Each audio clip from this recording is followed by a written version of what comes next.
MTV news Kannada ವಾಹಿನಿಗೆ ಸ್ವಾಗತ. ವಿಶ್ವ ದಾಖಲೆ ಮಾಡಿದ ಮುಗಳಖೋಡದ ಗುರುವಂದನಾ ಮಹೋತ್ಸವ ಕಾರ್ಯಕ್ರಮ. 30,000ಕ್ಕೂ ಅಧಿಕ ರೈತರಿಗೆ ಸತ್ಕಾರ ಹಾಗೂ ಸನ್ಮಾನ ಕಾರ್ಯಕ್ರಮ. ಬೆಳಗಾವಿ ಜಿಲ್ಲೆಯ ರಾಯಭಾಗ ತಾಲೂಕಿನ ಮುಗಳಖೋಡ ಪಟ್ಟಣದಲ್ಲಿ ಜರುಗಿದ ಕಾರ್ಯಕ್ರಮ ಶ್ರೀ ಷಡಕ್ಷರಿ ಶಿವಯೋಗಿ ಮತ್ತು ಡಾಕ್ಟರ್ ಮುರುಘರಾಜೇಂದ್ರ ಸ್ವಾಮೀಜಿ ಅವರ 40ನೇ ಗುರುವಂದನಾ ಮಹೋತ್ಸವ ಕಾರ್ಯಕ್ರಮ. ಜೈ ಜವಾನ್, ಜೈ ಕಿಸಾನ್, ಜೈ ವಿಜ್ಞಾನ, ಜೈ ಶಿಕ್ಷಣ ಎಂದು ಮೊಳಗಿಸಿದೆ ಘೋಷವಾಕ್ಯ. ಕಾರ್ಯಕ್ರಮಕ್ಕೆ ಕೇಸರಿ, ಬಿಳಿ, ಹಸಿರು ಮಧ್ಯದಲ್ಲಿ ನೀಲಿ ಬಣ್ಣದ ಟೋಪಿ ತೊಟ್ಟು ತ್ರಿವರ್ಣ ಧ್ವಜವನ್ನ ಹೋಲುವ ರೀತಿಯಲ್ಲಿ ಕುಳಿತಿದ್ದ ರೈತರು ಶ್ರೀಮಠದಿಂದ ರೈತರ ಮೇಲೆ ಹೆಲಿಕಾಪ್ಟರ್ ಮೂಲಕ ಪುಷ್ಪಾರ್ಚನೆ ಮಾಡಲಾಗಿದೆ. ಮುಗಳಖೋಡ ಮಠದಲ್ಲಿ ಆಯೋಜನೆ ಮಾಡಿರುವಂಥ ಈ ಕಾರ್ಯಕ್ರಮದಲ್ಲಿ ಈ ಭಾಗದಷ್ಟೇ ಅಲ್ಲ, ಅನೇಕ ಭಾಗದಿಂದ ಎಲ್ಲ ರೈತ ಮುಖಂಡರು, ರೈತರು ಈ ಕಾರ್ಯಕ್ರಮದಲ್ಲಿ ಭಾಗವಹಿಸಿ ಭಾಳಷ್ಟು ತಮ್ಮ ಸ್ವಯಂ ಪ್ರೇರಣೆಯಿಂದ ಇಲ್ಲಿ ಆಗಮಿಸಿ ಭಾಳಷ್ಟು ಸಂತೋಷ ಮತ್ತು ಅತ್ಯಂತ ಅಭಿಮಾನವನ್ನು ಪಟ್ಕೊಂಡು ಹೋಗಿರ್ತಕ್ಕಂಥ ಒಂದು ಸಂದರ್ಭ ಮತ್ತು ದೃಶ್ಯವನ್ನು ನೋಡಿದಾಗ ಭಾಳ ಖುಷಿ ಅನ್ನಿಸ್ತದೆ. ಹೀಗಾಗಿ ಈ ಭಾಗದ ರೈತರು ಅಷ್ಟೇ ಅಲ್ಲ, ಇಡೀ ನಾಡಿನ ರೈತರು, ದೇಶದ ರೈತರು ಭಾಳಷ್ಟು ಸಂಕಷ್ಟದಲ್ಲಿದ್ದಾರೆ. ಹಾಗಾಗಿ ಎಲ್ಲ ರೈತರಿಗೆ ಒಂದು ನ್ಯಾಯಬದ್ಧವಾದಂಥ ಅವರೆಲ್ಲರಿಗೂ ಕೂಡ ಒಂದು ಅವರು ಬೆಳೆದಿರುವಂಥ ಪ್ರತಿಯೊಂದು ಬೆಳೆಗೆ ಒಂದು ಒಳ್ಳೆಯ ಬೆಲೆಯನ್ನು ಸಿಗಬೇಕು. ಭಾಳ ಕಷ್ಟಪಟ್ಟು ಬೆವರು ಸುರಿಸಿ ತಮ್ಮನ್ನೇ ತಾವು ಸಮರ್ಪಣೆ ಮಾಡಿಕೊಂಡು ಈ ದೇಶಕ್ಕೆ ಅನ್ನ ಹಾಕುವಂಥ ರೈತನಿಗೆ ರಾಜ್ಯ ಸರ್ಕಾರ ಆಗಿರ್ಬೋದು, ಕೇಂದ್ರ ಸರ್ಕಾರ ಆಗಿರ್ಬೋದು, ಇವತ್ತು ಅವರಿಗೆ ಸಮರ್ಪಕವಾದಂಥ ಬೆಂಬಲವನ್ನು ಸೂಚಿಸಬೇಕು ಅನ್ನುವಂಥ ವಿಚಾರವನ್ನು ಈ ವೇದಿಕೆ ಮುಖಾಂತರ ನಾವು ಸರ್ಕಾರಕ್ಕೆ ಒತ್ತಾಯವನ್ನು ಮಾಡೋದರ ಮುಖಾಂತರ ಆ ರೈತರ ಉಜ್ವಲ ಭವಿಷ್ಯಕ್ಕೆ, ಆ ರೈತರ ಒಂದು ಉಜ್ವಲ ಒಂದು ಭವಿಷ್ಯವನ್ನು ನಿರ್ಮಾಣ ಆಗಬೇಕು ಅನ್ನುವಂಥ ಕಾರಣಕ್ಕಾಗಿ ಮುಗಳಖೋಡ ಮಠ ಇವತ್ತು ರೈತರ ಬೆನ್ನಿಗೆ ಬೆನ್ನೆಲುವಾಗಿ ನಿಂತಿರ್ತಕ್ಕಂಥದ್ದು. ಹೀಗಾಗಿ ಇವತ್ತು ಮುಗಳಖೋಡ ಮಠದಲ್ಲಿ ಆ ರೈತರಿಗೆ ಗೌರವಿಸಿ ಅವರ ಮೇಲೆ ಒಂದು ಹೆಲಿಕಾಪ್ಟರ್ ಮುಖಾಂತರ ಪುಷ್ಪವೃಷ್ಟಿಯನ್ನು ಮಾಡಿರ್ತಕ್ಕಂಥ ಒಂದು ದೃಶ್ಯವನ್ನು ನೋಡಿದ್ರೆ ನನಗಂತೂ ಹೇಗೆ ಅನ್ನಿಸ್ತು ಅಂದರೆ ಸಾಕ್ಷಾತ್ ಭಗವಂತನ ಮೇಲೇ ಪುಷ್ಪವೃಷ್ಟಿ ಮಾಡಿರುವಂಥ ಒಂದು ಭಾವನೆ ನನಗೆ ಬಂದಿರುವಂಥದ್ದು. ಹೀಗಾಗಿ ಈ ಭಾಗದ ಎಲ್ಲ ರೈತರಿಗೆ ಒಳ್ಳೆಯದಾಗಲಿ, ಮುಂದೆ ಬರುವಂಥ ದಿನದಲ್ಲಿ ಭಗವಂತನ ಕೃಪೆಯಿಂದ ಮಳೆ ಆಗಬೇಕು, ಮಳೆಗೆ ತಕ್ಕ ಬೆಳೆ ಆಗಿ ಬೆಳೆಗೆ ತಕ್ಕ ಬೆಲೆ ಸಿಕ್ಕು ನಮ್ಮೆಲ್ಲ ರೈತರ ಬಾಳು ಅದು ಉಜ್ವಲ ಆಗಬೇಕು ಅನ್ನುವಂಥದ್ದು ನಾವು ಗುರುಗಳ ಹತ್ರ ಪ್ರಾರ್ಥನೆಯನ್ನು ಮಾಡ್ತೇವೆ. ಇವತ್ತು ವಿಶೇಷವಾಗಿ ಕಾರ್ಯಕ್ರಮವನ್ನು ಯಶಸ್ವಿ ಮಾಡಿಕೊಟ್ಟಿರುವಂಥ ಎಲ್ಲ ರೈತರಿಗೆ ಶ್ರೀಮಠದ ವತಿಯಿಂದ ಈ ಎಲ್ಲ ವಾಹಿನಿ ಮುಖಾಂತರ ಮತ್ತೊಂದು ಸಲ ಅಭಿನಂದನೆಗಳು ಮತ್ತು ಧನ್ಯವಾದಗಳನ್ನು ತಿಳಿಸ್ತೇನೆ. ಅಂದರೆ ಇವತ್ತು ಏನು ರೈತರ ಮೇಲೆ ಒಂದು ವಿಶೇಷವಾದಂಥ ಏನು ಒಂದು ಪುಷ್ಪವೃಷ್ಟಿಯನ್ನು ಮಾಡಿದ್ದೇವೆ ಮತ್ತು ಇವತ್ತು ದೇಶ ಅಭಿಮಾನವನ್ನು ಮೆರೆಯುವಂಥದ್ದು ಏನಿತ್ತು, ಇವತ್ತು ತ್ರಿವರ್ಣ ಧ್ವಜದಲ್ಲಿ ಆ ಒಂದು ರೈತರನ್ನು ಪ್ರತಿಬಿಂಬಿಸ್ತಕ್ಕಂಥದ್ದು ಏನಿತ್ತು, ಹೀಗೆ ಈ ಎಲ್ಲ ವಿಚಾರಗಳು ಒಳಗೊಂಡು ಮತ್ತು ನಾವು ಸೈನಿಕರಿಗೆ ಸಮರ್ಪಣೆ ಮಾಡ್ತಕ್ಕಂಥ ಒಂದು ರಕ್ತದಾನ ನಿನ್ನೆಯನ್ನು ಮಾಡಿದ್ದೇವೆ. ಅದನ್ನಾಗಿರ್ಬೋದು, ಇವತ್ತು ಸುಮಾರು 500ಕ್ಕೂ ಹೆಚ್ಚಿನ ತುಲಾಭಾರ ಒಂದೇ ದಿನ ಒಂದೇ ವೇದಿಕೆ ಮೇಲೆ ನಡೀತಕ್ಕಂಥದ್ದಾಗಿರ್ಬೋದು, ಈ ಎಲ್ಲ ಕಾರ್ಯಕ್ರಮಗಳ ಒಳಗೊಂಡು ಸುಮಾರು 4-5 ವಿಶ್ವ ದಾಖಲೆ ಶ್ರೀಮಠಕ್ಕೆ ಇವತ್ತು ಸಮರ್ಪಣೆ ಆಗಿರ್ತಕ್ಕಂಥದ್ದು. ಇವತ್ತು ಟೋಟಲಿ ಅವರು ನಾವು ಏನು ರೈತರಿಗೆ ತಂದಿರತಕ್ಕಂಥ ಏನು ಒಂದು ತ್ರಿವರ್ಣ ಧ್ವಜದ ಆಕಾರದಲ್ಲಿ ಏನು ಅವರಿಗೆ 3 ಬಣ್ಣದ ಗಾಂಧಿ ಟೋಪಿಯನ್ನು ತಂದಿದೆ, ಅದನ್ನು ಅವರು ಎಣಿಕೆ ಮಾಡಿ ಸುಮಾರು 31,100 ಚಿಲ್ಲರ ಏನೋ ಒಂದು ಸಂಖ್ಯೆಯನ್ನು ಆಗಿರ್ತಕ್ಕಂಥದ್ದು. ಹೀಗಾಗಿ ಇಲ್ಲಿ ಸೇರಿರುವಂಥ ಭಕ್ತರು ಮತ್ತು ಹೊರಗಡೆ ಸೇರಿರ್ತಕ್ಕಂಥ ಎಲ್ಲ ಭಕ್ತರಿಗೂ ಕೂಡ ಈ ಕಾರ್ಯಕ್ರಮದಲ್ಲಿ ಮುಖ್ಯವಾದಂಥ ಅವಕಾಶ ಕೊಟ್ಟಿರುವಂಥದ್ದು ಅನ್ನುವಂಥ ಕಾರಣಕ್ಕಾಗಿ ವಿಶ್ವ ದಾಖಲೆಯನ್ನು ಆಗಿರುವಂಥದ್ದು. ರಾಜಕೀಯ ರಹಿತವಾಗಿರುವಂಥ ನಮ್ಮ ಮಠ ಇರೋದರಿಂದ ಯಾವುದೇ ರೀತಿ ನಾವು ಯಾವುದೇ ಸರ್ಕಾರ ಆಗಿರ್ಬೋದು, ಪಕ್ಷ ಆಗಿರ್ಬೋದು, ನಾವು ಯಾವುದೇ ಒಂದು ಪ್ರತಿಕ್ರಿಯೆ ನೀಡ್ತಕ್ಕಂಥ ಒಂದು ಪ್ರಸಂಗ ಇಲ್ಲ. ಹೀಗಾಗಿ ಯಾವುದೇ ಪಕ್ಷ ಇರಲಿ, ಯಾವುದೇ ನಾಯಕರಿರಲಿ, ಯಾವುದೇ ಸರ್ಕಾರ ಇರಲಿ, ಎಲ್ಲ ಸರ್ಕಾರದವರಿಗೆ ನಾವು ಒಂದು ಒತ್ತಾಯ ಮಾಡ್ತಕ್ಕಂಥದ್ದು ಏನು ಅಂದರೆ, ನೀವೆಲ್ಲರೂ ಕೂಡ ರೈತರ ಕಷ್ಟಕ್ಕೆ ಸರಿಯಾದ ಸಮಯಕ್ಕೆ ಸ್ಪಂದಿಸ್ರಿ ಅನ್ನುವಂಥ ಮಾತನ್ನು ಎಲ್ಲ ಪಕ್ಷದ ಎಲ್ಲ ಸರ್ಕಾರಕ್ಕೆ ನಾನು ಹೇಳಕ್ಕೆ ಇಚ್ಛಪಡ್ತೀನಿ. ನಾವು ಹೆಲಿಕಾಪ್ಟರ್ದಿಂದ ಹೂವನ್ನು ಹಾರಿಸೋ ಮುಖಾಂತರ ಅವರಿಗೆ ಗೌರವ ಕೊಡ್ತೀವಿ. ಅದಕ್ಕೆ ಜೈ ಜವಾನ್ ಜೈ ಕಿಸಾನ್ ಅಂತ ಹೇಳ್ತಾರೆ. ಅವರು ಪ್ರತಿಯೊಂದು ವರ್ಷನೂ ಸಿದ್ಧಶ್ರೀ ಪ್ರಶಸ್ತಿ ಕೊಡುವಂಥ ಕೆಲಸ ಮಾಡ್ತಾರೆ. ಈ ಒಂದು ವರ್ಷದ ಸಿದ್ಧಶ್ರೀ ಪ್ರಶಸ್ತಿಯನ್ನು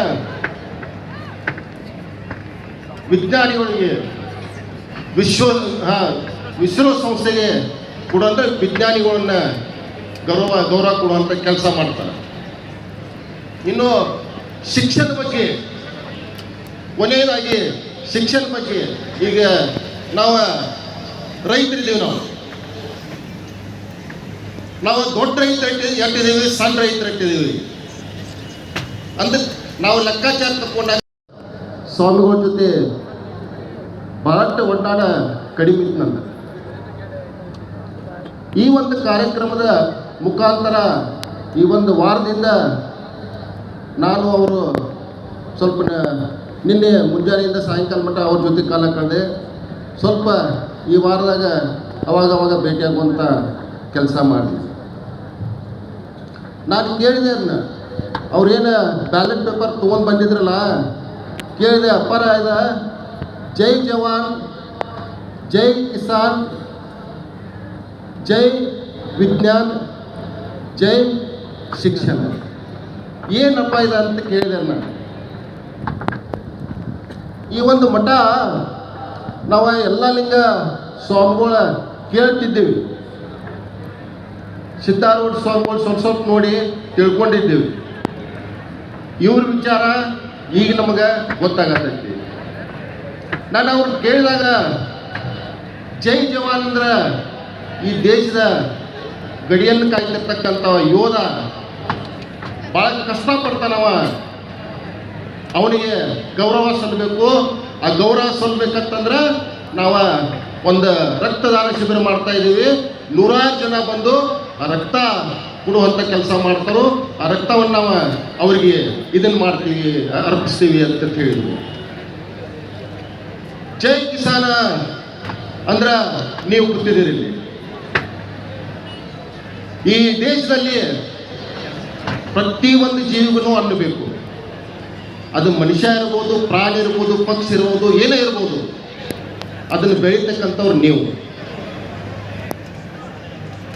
ಅವ್ರು ಹೇಳಿದ್ರಪ್ಪಗಳ ದೇವರಂದ್ರ ಅಣ್ಣ,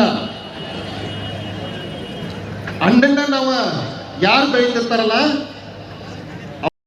ನಾನು ಕೂಡ ನಾನು ಹೇಳಿದೆ, ನಿಮಗೆ ಮೊದಲೇ ಹೇಳಿದೆ, ನಾನು ಸ್ವಲ್ಪ ಒಡನಾಟ ಕಡಿಮೆ ಇತ್ತು. ಆದರೆ ಈ ಒಂದೇನು ವಿಚಾರ ಇಟ್ಟುಕೊಂಡು ಇವತ್ತು ಹೆಸರಿಗೆ ಗುರುವಂದನ ಕಾರ್ಯಕ್ರಮ ಮಾತ್ರ, ಹೆಸರಿಗೆ ಗುರುವಂದನ ಕಾರ್ಯಕ್ರಮ ಮಾತ್ರ.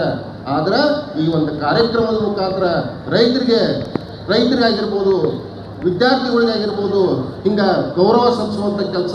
ನಿನ್ನೆ ನಾನು ಅವ್ರ ಜೊತೆ ತಿರುಗಾಡಿದೆ ಅಂತ ಹೇಳಿದೆ. ನಾನು 1-2-3 ಮನೆಗೆ ಹೋಗಿದ್ದೀವಿ. ನಾವು ಸ್ವತಃ ಅವರ ಬಂದಿದ್ರು. ಯಾರು ಕೊಡ್ತಾರೆ ಹೇಳಿ ನೋಡೋಣ. ಗುರುವಂದನ ಕಾರ್ಯಕ್ರಮದ ಹೆಸರು ಮುಖಾಂತರ ಆ ಬಡಜನಗಳಿಗೆ ವಸ್ತ್ರ ಕೊಡುವಂಥ ಕೆಲಸ ಮಾಡಿದ್ರು ನೀವು. ಹೀಗಾಗಿ ಅವರ ಈ ಒಂದು ಕಾರ್ಯಕ್ರಮ ಏನೈತಲ್ಲ, ಈ ಕಾರ್ಯಕ್ರಮದ ಮುಖಾಂತರ ಅವರಿಗೆ ವಿಶೇಷವಾಗಿ ಈ 40ನೇ ಹುಟ್ಟುಹಬ್ಬದ ಹಾರ್ದಿಕ ಶುಭಾಶಯವನ್ನು ತಿಳಿಸ್ತಾ, ಅಪ್ಪಾಜಿ ತಮ್ಮ ಬರ್ತಕ್ಕಂಥ ಭವಿಷ್ಯ ಉಜ್ವಲ ಆಗಲಿ. ಇಂಥ ಕಾರ್ಯಕ್ರಮ ತಾವು ಮಾಡ್ಕೋತೀರಿ.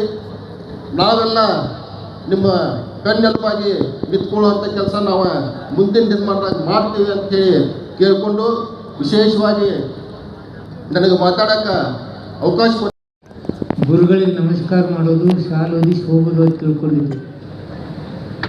ಆದರೆ ಅದೇ ಗುರುಗಳು ರೈತರಿಗೆ ನನ್ನ ವಂದನೆ ಅಂತಕ್ಕಂಥ ಘೋಷವಾಕ್ಯ ಕಿಸಾನ್ ಜೈ ಜವಾನ್ ಜೈ ಕಿಸಾನ್ ವಾಕ್ಯದ ಮೂಲಕ ಜನತೆಗೆ ಮಠ ಮಂದಿರಗಳು ರೈತ ಪರವಾದ ವಿಚಾರಧಾರೆಗಳನ್ನು ಬಿತ್ತರಿಸಲಿಕ್ಕೆ ತಾವೇನು ಪ್ರಾರಂಭ ಮಾಡಿದ್ರಿ ಗುರುಗಳೇ.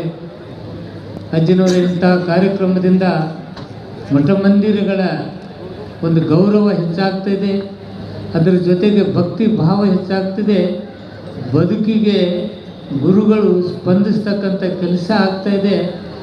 ಯಾವ ಮನುಷ್ಯ ಜನತೆಗೆ ಅನ್ನ ಕೊಡ್ತಾನೋ ಅವನು ಗೌರವಿಸ್ತಕ್ಕಂಥ ಕೆಲಸ ಮಠದಿಂದ ನಡೀತಾ ಇದೆಯಲ್ಲ, ಅದಕ್ಕೆ ಗುರುಗಳಿಗೆ ನಾನು ವಿಶೇಷವಾದ ಒಂದು ಸಲಾಮ್ ಹೊಡಿತೇನೆ, ನಮಸ್ಕಾರ ಹೊಡಿತೇನೆ ಅಂತಕ್ಕಂಥ ಮಾತನ್ನು ನಾನು ಹೇಳಬೇಕಾಗ್ತದೆ. ರೈತ ಇವತ್ತು ಎಷ್ಟೋ ಕಷ್ಟದಲ್ಲಿದ್ದಾನೆ. ಎಂತೆಂತಹ ಪರಿಸ್ಥಿತಿ ಇವತ್ತು ನಿರ್ಮಾಣ ಆಗಿದೆ. ಅದರ ಜೊತೆಗೆ ಲಾಭಾಂಶಕ್ಕಾಗಿ ನಾವು ಅಡ್ಡದಾರಿ ಹಿಡಿತಕ್ಕಂಥದ್ದು ಇವತ್ತು ಆಗ್ತಾ ಇದೆ. ಇವತ್ತೇನು ನಾವು ಗುರುವೃಂದದ ಕಾರ್ಯಕ್ರಮದಲ್ಲಿ ನಾವು ಭಾಗಿಯಾಗಿದ್ದೀವಿ. ಹಲವಾರು ವಿಚಾರಗಳನ್ನು ನಾನು ಇವತ್ತು ಪ್ರಸ್ತಾಪ ಮಾಡಲಿಲ್ಲಾದರೆ ತಪ್ಪಾಗ್ತದೆ. ಈ ರಾಸಾಯನಿಕ ಕ್ರಿಯೆಯಿಂದ ಲಾಭಕ್ಕಾಗಿ ನಾವು ಹಲವಾರು ದಾರಿಗಳನ್ನ ಹಿಡ್ಕೊಂಡು ಹಿತ ಅಂತಕ್ಕಂಥದ್ದು ನಾವು ಇವತ್ತು ಯೋಚನೆ ಮಾಡದೇ ಇದ್ದರೆ, ಲಾಭನ್ನೇ ನಾವು ಗಮನದಲ್ಲಿ ಇಟ್ಕೊಂಡ್ರೆ ನಾಳೆ ನಮ್ಮ ಬದುಕು ದುಸ್ತರ ಅಂತಕ್ಕಂಥ ಮಾತನ್ನು ಇವತ್ತು ನೆನಪಿನಲ್ಲಿ ಇಟ್ಕೋಬೇಕಾಗ್ತದೆ. ಭೂಮಿಯ ಫಲವತ್ತತೆಯನ್ನು ಕಾಯಬೇಕಾಗಿದೆ. ಅದ್ರ ಜೊತೆಗೆ ಆಹಾರ ಕಲುಷಿತ ಆಗ್ತಕ್ಕಂಥದ್ದು. ರೈತ ಮಾರ್ಕೆಟಿಗೆ ಕಳಿಸಿದ ನಂತರ ಅಲ್ಲಿ ಆ ಸಿಂಪಡಿಸ್ತಕ್ಕಂಥ ರಾಸಾಯನಿಕ ರೈತ ಏನೋ ತನ್ನ ರೀತಿ ಮಾರ್ತಾನೆ, ಆ ನಂತರ ಆಗ್ತಕ್ಕಂಥ ಬೆಳವಣಿಗೆ ಕಳವಳಕಾರಿ ಆಗ್ತಕ್ಕಂಥದ್ದಿದೆ. ಮಾನವ ಏನು ಆಹಾರ ಸೇವನೆ ಮಾಡಬೇಕು ಅದು ಕಲುಷಿತ ಆಗ್ತಕ್ಕಂಥದ್ದಿದೆ. ತಾಜಾ ಸುದ್ದಿಗಾಗಿ MTV News 24/7ಗೆ ಸಬ್ಸ್ಕ್ರೈಬ್ ಮಾಡಿ ಮತ್ತು ಬೆಲ್ ಐಕಾನ್ ಅನ್ನು ಒತ್ತಿ. ತಪ್ಪದೇ ಲಿಂಕ್ ಶೇರ್ ಮಾಡಿ.